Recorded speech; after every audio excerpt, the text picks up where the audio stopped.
We are now joined by clinical psychologist Dr. Belisa Vranich, who is expert on relationships and on many subjects related to sex education.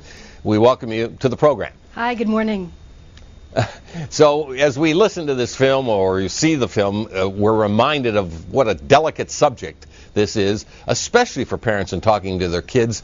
Have we made any real progress in the way in which we approach this subject today? We've definitely made some progress. Those baffling euphemisms that you hear about, we're much clearer right now. And I think that parents are really struggling with how to give their kids a healthy sense of skepticism and give them a lot of very concrete information at the same time. And as parents struggle with this, how much of it is done in the home versus in the school or in other groups, even the church in some cases? Do you have any sense, or are there any studies that show what kind of responsibility the parents are bearing today? Well, parents are bearing a lot of responsibility. However, they need to talk more to their kids. I'm really encouraging parents to watch the movies they watch the shows, the YouTube videos, the internet sites, and really be able to carry on a dialogue with their kids that makes sense to them. So it's really a big job right now. It's much bigger than it used to be because you have to keep up with a lot of media. And the media, of course, are filled with sex, and our kids see it all. Yes. So how much of modern sex education, either in the home or elsewhere, should be focusing on the physical part of it, to be sure, but also the psychological, emotional, even spiritual part of it? Well, we should be focusing on all those things, especially, being a psychologist, the psychological part is very important to me, as well as the spiritual and the physical. We need to really get very concrete as far as the physical. It's amazing how nowadays children, teens, and even young adults don't know enough anatomy. They don't know enough about the psychological consequences of some of their actions. So the discussions that parents have to have really span a lot of topics and do need to broach the spiritual, the physical, the psychological in so many different ways. It's a huge job.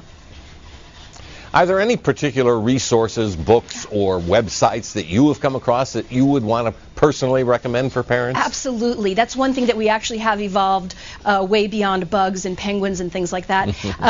Our Bodies Ourselves has always been a wonderful book. They keep updating. It's great. There's professionals like Dr. Drew who have tons of great information, and kids can really relate to him.